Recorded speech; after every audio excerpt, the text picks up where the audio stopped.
अस्सलाम वालेकुम dear students, उम्मीद है आप सब लोग खैरियत से होंगे।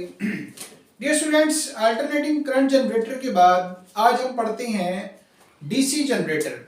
अब डीसी जनरेटर हमारे पास क्या है, डीसी जनरेटर किस तरह से डायरेक्ट करंट जनरेट करता है, डीसी जनरेटर की मदद से हम किस तरह से अल्टरनेटिंग की बजाय डायरेक्ट करंट हासिल कर सकते हैं, इसकी कंस्ट्रक्शन क्या है, इसकी वर्किंग क्या है, इसका वर्किंग प्रिंसिपल क्या है, ये सब पढ़ने से पहले आपसे गुजारिश है कि हमारा चैनल सब्सक्राइब करें ताकि हमारे रेगुलर नोटिफिकेशंस आपको मिलते रहें। बहुत शुक्रिया।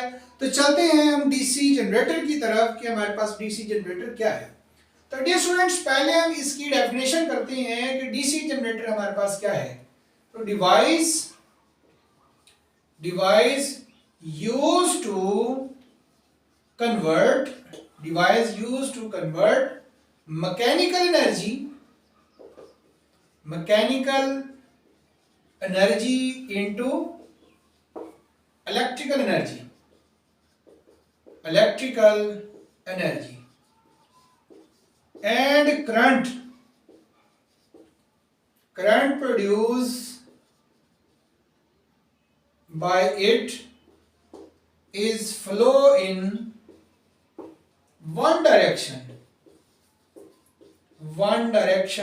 या फिर डायरेक्ट करंट। तो ये जो करंट प्रोड्यूस करेगा वो कौन सा करंट प्रोड्यूस करेगा, डायरेक्ट करंट प्रोड्यूस करेगा। तो अल्टरनेटिंग करंट जनरेटर ने क्या किया था, अल्टरनेटिंग जनरेटर का काम भी यही होता है मैकेनिकल एनर्जी को इलेक्ट्रिकल एनर्जी में चेंज करना, और डायरेक्ट डीसी जनरेटर जो है इसका काम भी क्या होता है, इसका काम भी मैकेनिकल एनर्जी को इलेक्ट्रिकल एनर्जी में ही चेंज करना है। लेकिन वहां जो हमें करंट हासिल होता है वो होता है हमारे पास अल्टरनेटिंग करंट, और यहां जो हमें करंट हासिल होता है वो होता है डायरेक्ट करंट। वो अल्टरनेटिंग करंट जनरेटर है, ये डायरेक्ट करंट जनरेटर है। ओके जी। तो पहले नंबर पे हमने इसकी डेफिनेशन की है, और डेफिनेशन के बाद हम आते हैं इसके वर्किंग प्रिंसिपल पर कि हमारे पास ये जो डीसी जनरेटर है इसका वर्किंग प्रिंसिपल क्या है। तो इसका वर्किंग प्रिंसिपल भी वही है जो आपके पास किसका वर्किंग प्रिंसिपल था, डीसी एसी जनरेटर का। तो दोनों का वर्किंग प्रिंसिपल आपके पास क्या है, सेम है। इसका वर्किंग प्रिंसिपल है फ्राडे लॉ ऑफ इलेक्ट्रोमैग्नेटिक इंडक्शन। अब एसी जनरेटर का भी यही था, डीसी जनरेटर का भी यही है। एसी जनरेटर में भी कॉइल को मैग्नेटिक फील्ड में रोटेट किया जाता था तो ईएमएफ इंड्यूस होता था। तो इसमें भी यही होगा कि आपके पास नंबर ऑफ कॉइल्स में जो rate of change of flux होगा उसी की वजह से इसमें ईएमएफ इंड्यूस होगा। ये बच्चों इसका प्रिंसिपल आ गया। अब इसकी कंस्ट्रक्शन की बात करते हैं। तो आपके पास एसी जनरेटर और डीसी जनरेटर दोनों की कंस्ट्रक्शन बिल्कुल सेम है, सिवाय एक चीज के। यहां सिर्फ एक डिफरेंस होगा आपके पास, और वो एक डिफरेंस क्या होगा। सबसे पहले हमारे पास क्या था, एक रेक्टेंगुलर कॉइल थी। ये हमने एक रेक्टेंगुलर कॉइल बना ली, ये हमारे पास एक रेक्टेंगुलर कॉइल। ये रेक्टेंगुलर कॉइल जो है किसी अबाउट एन एक्सिस, एक एक्सिस में रोटेट करने की एबिलिटी रखती है। इस कॉइल को यहां आपने कनेक्ट किया था किसके साथ कनेक्ट किया था, स्लिप रिंग्स के साथ। किसके साथ कनेक्ट किया था स्टूडेंट्स, स्लिप रिंग्स के साथ। लेकिन यहां पर अब आपके पास ये एक रिंग के टू हाफ्स हैं। आपने क्या किया, आपके पास जो एक स्लिप रिंग था उसके आपने दो हिस्से कर लिए, टू हाफ्स कर लिए, और आपने इस एक रिंग को स्प्लिट कर दिया है टू रिंग्स के अंदर। इसी वजह से इन्हें कहा जाता है स्प्लिट रिंग्स। ये हमारे पास क्या है, स्प्लिट रिंग्स है, स्लिप रिंग्स नहीं है, स्प्लिट रिंग्स हैं। तो ये बच्चों स्प्लिट रिंग्स का जो दूसरा नाम हमारे पास है वो है कम्यूटेटर। स्प्लिट रिंग का दूसरा नाम क्या है, कम्यूटेटर। किसने इन्वेंट किया था, ये किया था विलियम स्टर्जन ने। इस विलियम स्टर्जन ने इन कम्यूटेटर को इन्वेंट किया था, और इनका मकसद यही था कि इन्होंने करंट की डायरेक्शन को चेंज होने से बचाना है। देखते हैं किस तरह से बचाना है। उसी तरह से बच्चों आपके पास स्लिप रिंग्स की बजाय स्प्लिट रिंग्स आ गए। ये है आपके पास कार्बन ब्रशेस, ये आपके पास आ गए कार्बन ब्रशेस जहां से आप आउटपुट हासिल करते हैं। और इस रेक्टेंगुलर कॉइल को आपके पास, ये जो रेक्टेंगुलर कॉइल है, इस रेक्टेंगुलर कॉइल को आपने प्लेस कर देना है यूनिफॉर्म मैग्नेटिक फील्ड के अंदर। तो एक हमारे पास आ गया नॉर्थ पोल और एक हमारे पास आ गया साउथ पोल। तो आपने रेक्टेंगुलर कॉइल को यूनिफॉर्म मैग्नेटिक फील्ड में प्लेस कर दिया। तो इसमें डिफरेंस क्या है? देखिए, उसमें भी आपके पास रेक्टेंगुलर कॉइल थी, तो इधर भी आपके पास ये रेक्टेंगुलर कॉइल आ गई। ये आपके पास एक रेक्टेंगुलर कॉइल आ गई, रेक्टेंगुलर कॉइल। ये आपके पास क्या है? ये आपके पास हैं स्प्लिट रिंग्स, जिन्हें हमने कम्यूटेटर्स का भी नाम दिया है, स्प्लिट रिंग्स। इसी तरह से ये क्या चीज है आपके पास? ये है कार्बन ब्रशेस, कार्बन ब्रश। और ये आपके पास क्या आ गई? शाफ्ट।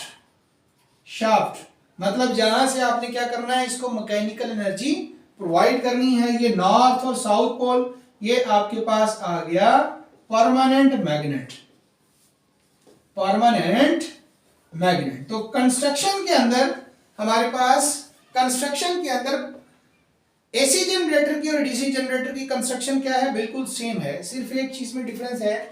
जहां हमारे पास स्लिप रिंग्स थे, वहां अब आपके पास स्प्लिट रिंग्स आ गए, कम्यूटेटर्स आ गए। बाकी आपके पास मैग्नेट भी वही है, कॉइल भी वही है, जिसको आपने आयरन सिलेंडर के ऊपर बाउंड किया हुआ है, कार्बन ब्रशेस। और ये आपके पास आउटपुट, जहां से आप आउटपुट हासिल कर रहे हैं। ओके जी, ये बच्चों इसकी आपके पास कंस्ट्रक्शन आ गई। अब हम इसकी वर्किंग की तरफ आते हैं।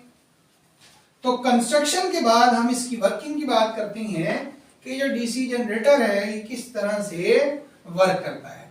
डियर स्टूडेंट, वही बात होगी आपके पास कि जब ये कॉइल मैग्नेटिक फील्ड के अंदर रोटेट करेगी, rate of change of flux होगा, उस rate of change of flux की वजह से ईएमएफ इंड्यूस होगा। अगर हम ग्राफ बनाते हैं उसी ईएमएफ का, तो आपने देखा था कि जब आपने यहां पर स्लिप रिंग्स यूज किए थे तो आपके पास कुछ इस किस्म की आउटपुट आई थी।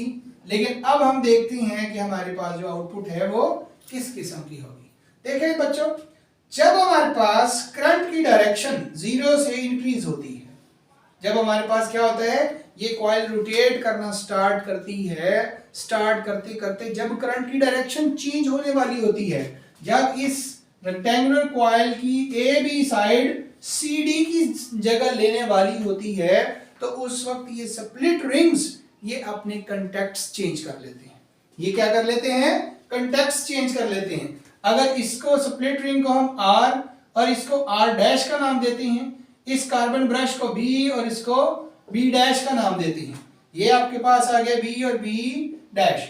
तो जब करंट क्या होता है, डायरेक्शन चेंज करने वाला होता है, तो उस केस में हमारे पास ये जो स्प्लिट रिंग्स हैं, ये स्प्लिट रिंग्स अपने कॉन्टैक्ट्स चेंज कर लेते हैं।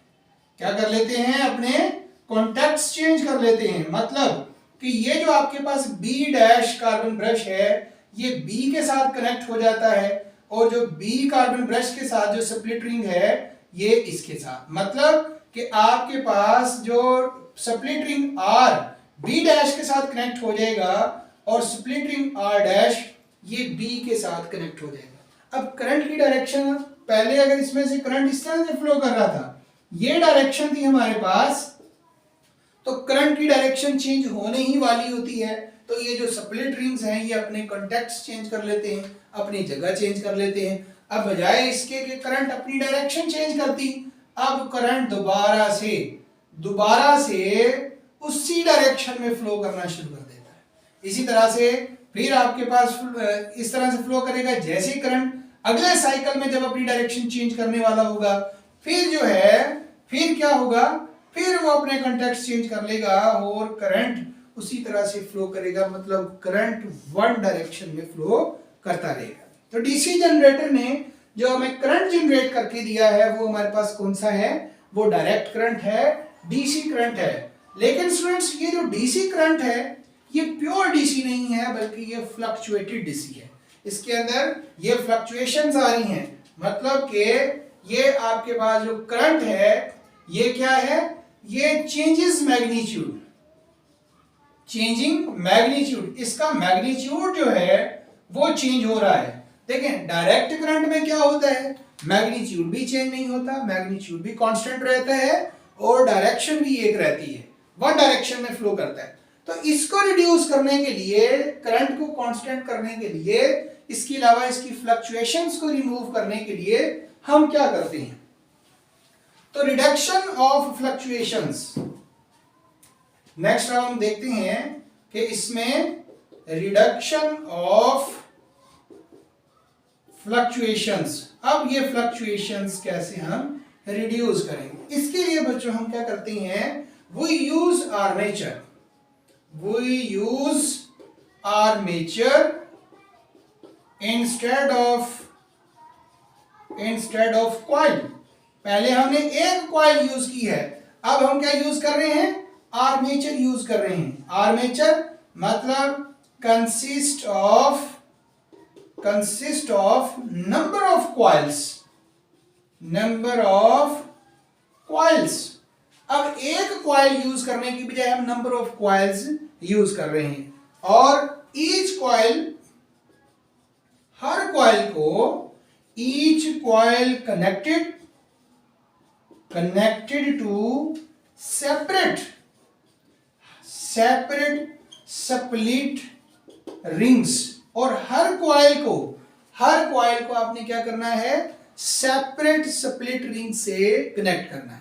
इन फ्लक्चुएशंस को आप कैसे रिमूव करेंगे, अगर आप चाहते हैं कि आपके पास जो डायरेक्ट करंट है उसका मैग्नीट्यूड कांस्टेंट हो, वन डायरेक्शन तो आपने मेंटेन कर ली, वन डायरेक्शन में करंट फ्लो कर रहा है। अगला जो हमारा प्रॉब्लम है वो क्या है, वो है हमारे पास कांस्टेंट मैग्नीट्यूड का।